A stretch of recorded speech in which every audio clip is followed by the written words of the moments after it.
Donc après les définitions, on va expliciter l'expression mathématique d'une onde. Propagation d'une onde.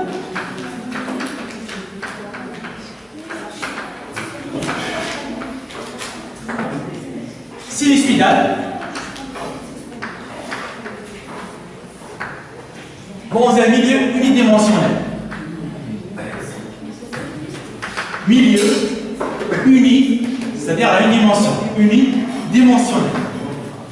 Ok. En prenant une corde,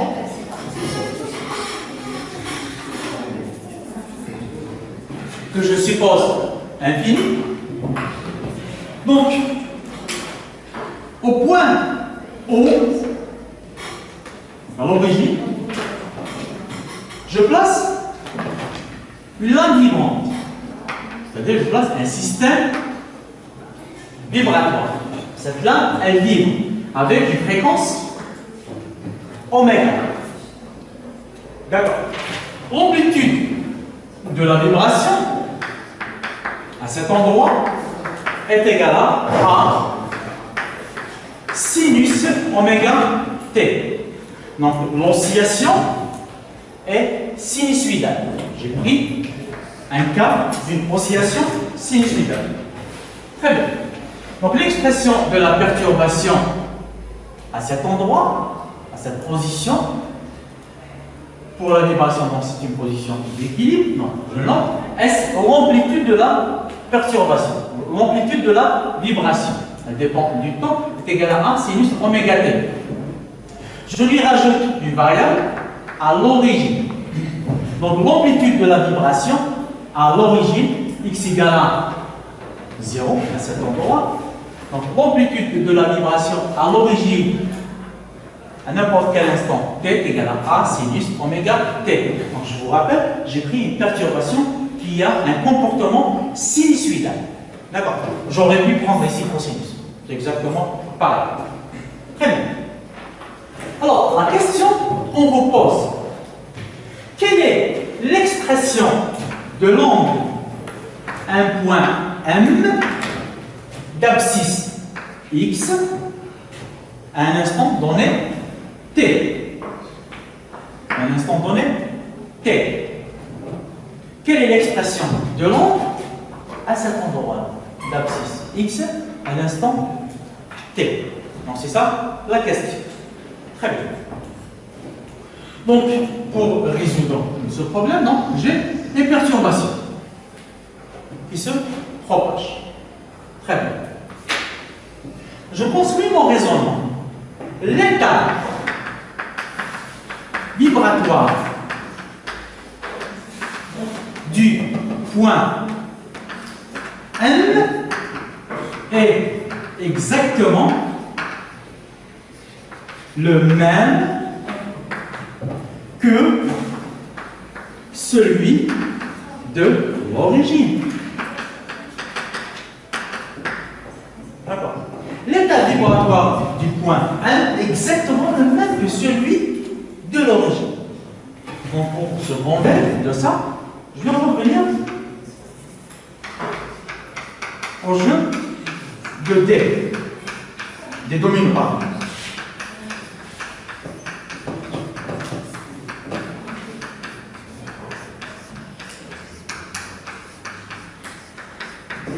Très bien. Donc, qu'est-ce que je vais faire? Je vais faire tomber la première pièce. Donc, il y a la perturbation qui va passer.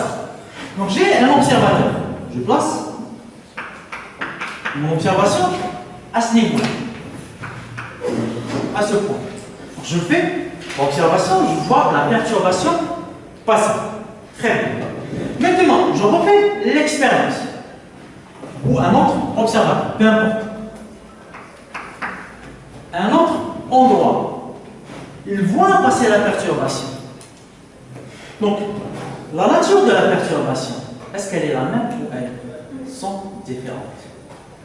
Entre ce point, c'est la même. C'est-à-dire, à première vue, je ne peux pas savoir si j'observe ce point ou ce point. Le fait que la perturbation à son passage, elle a l'air exactement, elle se produit exactement de la même manière. D'accord? Donc c'est ça que j'ai dit ici. L'état vibratoire du point 1 exactement le même, c'est-à-dire la perturbation à cet endroit exactement la même qu'à cet endroit, exactement la même qu'à cet endroit. Bien évidemment ici, je suppose qu'il n'y a pas d'amortissement.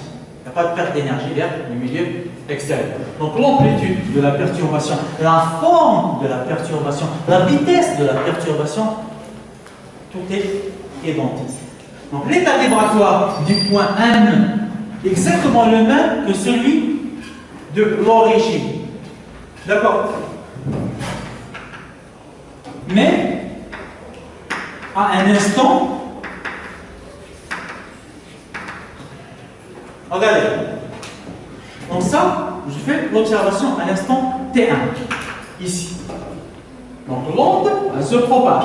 Elle va arriver à ce point à un instant ultérieur, T2, supérieur à T1.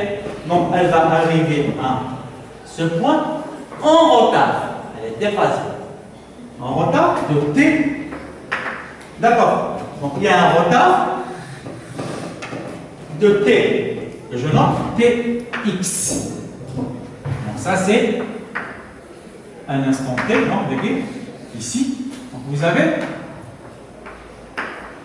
il y a un retard. Donc je dois attendre un temps Tx pour que l'onde me provienne de l'origine.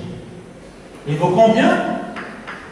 X sur C, avec C vitesse de propagation de l'onde, ou on note aussi célérité. Célérité de l'onde. D'accord? Ok. Donc, l'état vibratoire du point M d'abscisse X à l'instant T est exactement le même que celui qu'avait l'origine à l'instant T moins Tx. C'est-à-dire, ici, par exemple, je suis à un instant donné. L'onde a mis 5 secondes pour parcourir cette distance. D'accord? 5 secondes. Donc l'état vibratoire de ce point est exactement le même que l'état vibratoire de ce point à l'instant T moins 5 secondes dans le passé. D'accord? Donc l'état vibratoire de ce point est exactement le même, d'accord? Le même qu'il y avait à l'origine, mais dans le passé. Est-ce que c'est clair ce point? D'accord. Je me permets d'ouvrir une parenthèse. La vitesse de propagation de la lumière, elle est de combien? 3 10 puissance 8 mètres par seconde, ou 300 000 km par seconde. Très bien. Aux échelles astronomiques, mais il n'y a pas votre camarade qui pourrait faire physique théorique ou astrophysique aujourd'hui. Aux échelles astronomiques, cette valeur est très très faible devant les échelles de distance astronomique. L'étoile la plus proche de nous, la lumière, met pratiquement 4 années. 4 ans pour nous parvenir. C'est-à-dire au moment où la lumière est émise de l'étoile, la lumière voyage pendant 4 ans. Presque 4 ans pour nous parvenir. D'accord. Donc si par exemple il y a une civilisation sur cette étoile, pour nous transmettre un message, donc ce message va voyager pendant 4 ans. D'accord. Donc l'information que j'ai, est-ce que j'ai l'information actuelle sur l'état de mon interlocuteur? Non. Je connais son état dans le passé. D'accord. Il y a 4 ans de cela. Son état actuel, je ne le connais pas. La galaxie la plus proche de nous, la galaxie d'Andromède, elle est à 2 millions d'années. La lumière voyage pendant 2 millions d'années pour nous parvenir. D'accord? Bon, les échelles de grandeur, après, c'est en milliards d'années-lumière. La lumière voyage pendant des milliards d'années-lumière. Il y a des galaxies, voilà, le télescope James Webb, pratiquement à 13 milliards d'années. Donc il a sondé des galaxies qui sont au point de l'univers qui sont pratiquement à 13 milliards d'années-lumière. C'est-à-dire la lumière a voyagé pendant 13 milliards d'années. D'accord. Ok. Regardez. Je reste toujours dans la parenthèse. Si par exemple, il y a une civilisation sur une planète. Cette planète, elle est située à 100 millions d'années. Cette planète est située dans une galaxie. Voilà. Cette galaxie est loin de nous de 100 millions d'années. 100 millions d'années, c'est plus. Vraiment, c'est peu par rapport aux dimensions de l'univers. Observable. Donc, ça c'est la Terre. D'accord. Donc, cette civilisation va observer la Terre. D'accord. Elle est en train d'observer la Terre. Donc, il y a un signal qui imite de la Terre. Un signal électromagnétique qui voyage dans l'espace jusqu'à cette planète qui est à 100 millions d'années. Cette personne, qu'est-ce qu'elle va voir? L'état de la Terre, il y avait 100 millions d'années. Très bien. À savoir que l'extinction des dinosaures sur Terre, à peu près à 65 millions, 63-65 millions d'années, qui a eu l'extinction des dinosaures. C'est-à-dire à 100 millions d'années, qu'est-ce qu'il y avait sur Terre? Il y avait des dinosaures qui régnaient sur Terre. Donc, cet extraterrestre, quand il va voir le signal de la Terre, qu'est-ce qu'il va voir? Donc, il va se dire que sur Terre, il y a des dinosaures. Donc, réellement, ce que nous sommes en train de regarder dans l'univers, on est en train de voir le passé de l'univers. Ce n'est pas l'état actuel de l'univers. Tout ce que nous sommes en train de voir, c'est le passé. C'est-à-dire, en observant le ciel, on est en train de voyager dans le temps. Et ce voyage selon la distance de l'astre de nous. Est-ce que c'est clair ce point? Donc, ce qu'on observe, c'est le passé de l'univers. On est en train de... L'état actuel de l'univers, on ne peut pas le savoir en ligne. Je ferme la parenthèse, je reviens aux équations. Ok. Donc j'écris la formulation. L'état de l'onde à la position X à l'instant T exactement le même que celui de l'origine. Ici, l'origine c'est quoi? S de 0 et de T égale à sinus oméga T. Donc, que celui de l'origine, mais dans le passé, à l'instant T moins Tx. D'accord. Est-ce que c'est clair? Si vous avez compris ça, le reste à remplacer. Donc, est égal à l'expression de S à l'origine, la voici. Donc, c'est A sinus oméga T moins Tx. Voilà. Donc, là, c'est l'expression de l'onde. À savoir que Tx égale à S de x et de t égale à A sinus oméga t moins x sur c. Donc, voici l'expression de l'onde. Ce n'est pas l'équation différentielle de l'onde, c'est la solution de ça. Donc c'est A sinus oméga t moins x sur c. Donc, vous voyez très bien qu'elle dépend du temps et elle dépend de l'espace. C'est bon, c'est clair? Très bien. Donc je peux expliciter ça. Donc c'est égal à A sinus oméga t moins oméga sur c x. Donc je peux expliciter ça en plus. Donc est égal à A sinus. Alors oméga c'est 2pi sur t. T moins x sur c égale à A sinus 2pi t sur grand T moins x sur, alors c fois t, je note lambda. Lambda est égal à c fois t. Donc on appelle t période de l'onde, lambda longueur d'onde. Lambda c'est la longueur d'onde. C'est-à-dire que l'onde parcourt une distance lambda au bout d'un temps grand T. Au bout d'une période, l'onde parcourt une distance lambda.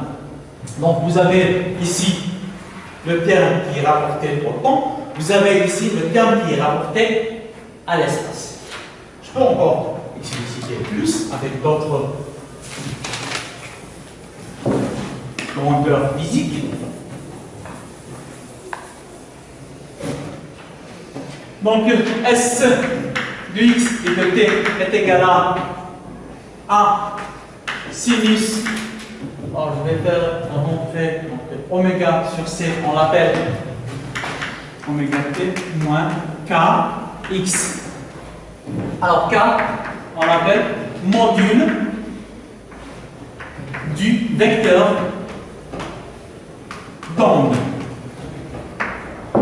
Vecteur d'onde, ça sous-entend donc que k est égal à k fois un vecteur unitaire. Donc, il vaut donc oméga sur c. On je vois un peu plus en détail. Donc oméga c'est 2pi sur t. Donc ça fait oméga sur c. C fois t c'est lambda. Donc 2pi sur lambda. Donc k est égal à ici 2pi sur lambda. D'accord. Module du vecteur. Donc c'est très important. Donc vous voyez ici, oméga égale à 2pi sur t, k est égal à 2pi sur lambda. Oméga est rapporté au temps, k est rapporté à l'espace. D'accord. Donc oméga est relié à la périodicité temporelle, donc t, donc c'est la périodicité temporelle.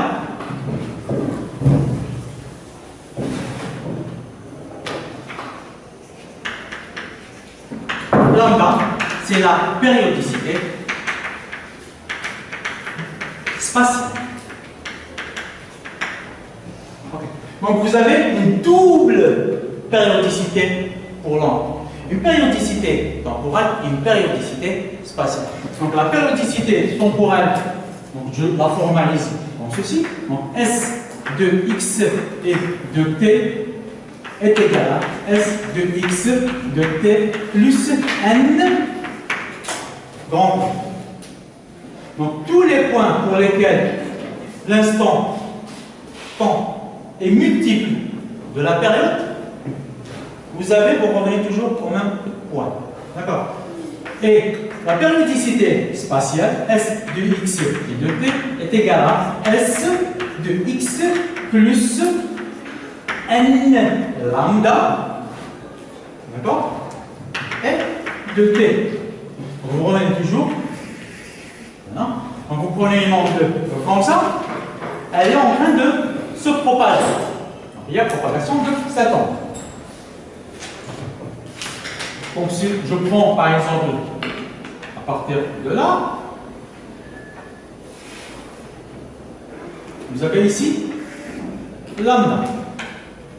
D'accord. Donc vous prenez un autre point. Voilà. Je prends par exemple ce point. X. Donc x plus lambda. Je retrouve le même état de l'onde. D'accord? Alors, ce que j'ai fait là, j'ai figé le temps à t constant. Quand je fige le temps, qu'est-ce que ça veut dire? Je prends l'onde, je prends une photo. Quand je prends une photo, je fige le temps. D'accord? Je vois les détails spatiaux, mais le temps est le même en tout point. D'accord? Donc t constant en tout point de l'onde. D'accord? Très bien. Maintenant, pour la périodicité temporelle, comment on peut la concevoir? Vous avez une onde. L'onde se propage. Je fige l'espace. Donc pour mon observation, je prends un x bien fixe. Donc je fais une observation sur une position x constante. D'accord? Et je fais l'observation. À un instant donné, t, je fais l'observation, je tire l'état de l'onde, et puis j'attends pendant une période. Donc l'onde se déplace. J'observe toujours le même point, x il est fixe. Au bout d'un temps t plus grand T, je retrouve le même état de l'onde. Ok, Romain?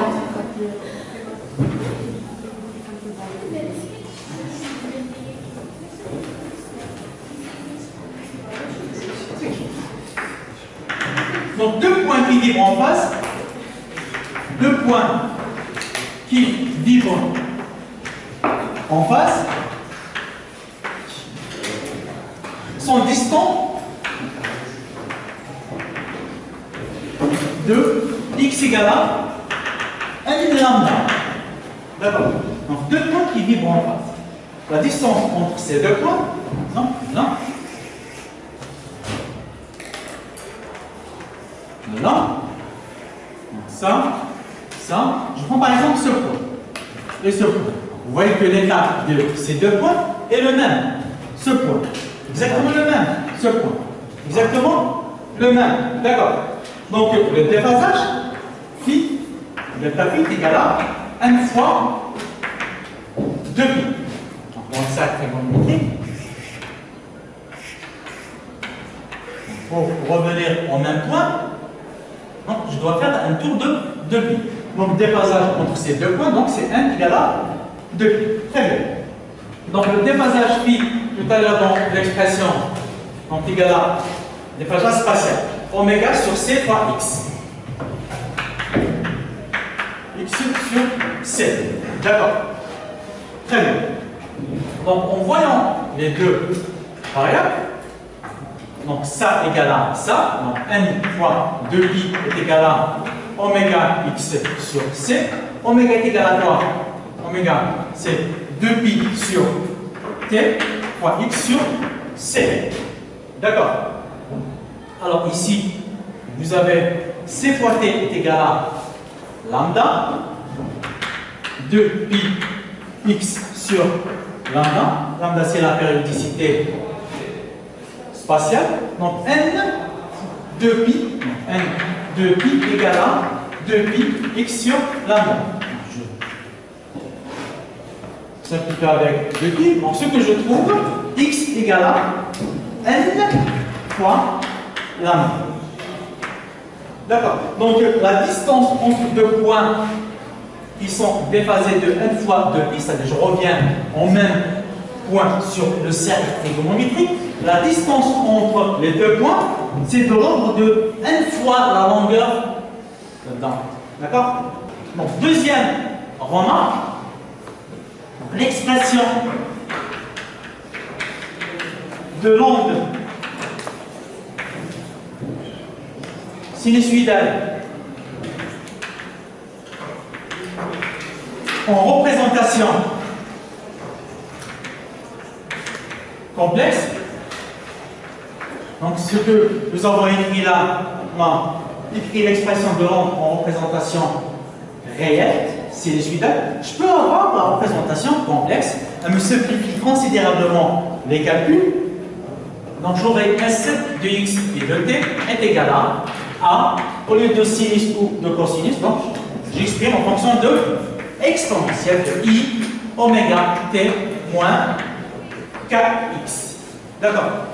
Donc, une dernière remarque peut-être à vous faire. Quand j'exprime l'onde en fonction de donc, oméga t moins kx, regardez, je peux avoir l'ordre inverse. Je peux écrire, donc c'est kx moins oméga t. Dans la littérature, dans les livres, donc vous pouvez trouver que l'expression de l'onde, elle peut s'écrire comme étant l'onde sinusoïdale à exponentielle i kx moins oméga t. Vous pouvez trouver cette représentation ou cette écriture.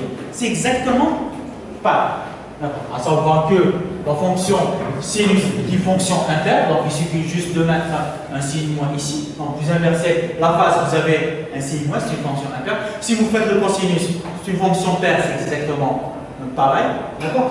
Donc, dans la littérature, soit vous allez trouver f de x de t égale a exponentielle i oméga t moins kx, quand vous pouvez trouver cette représentation, elles sont identiques. D'accord? C'est bon?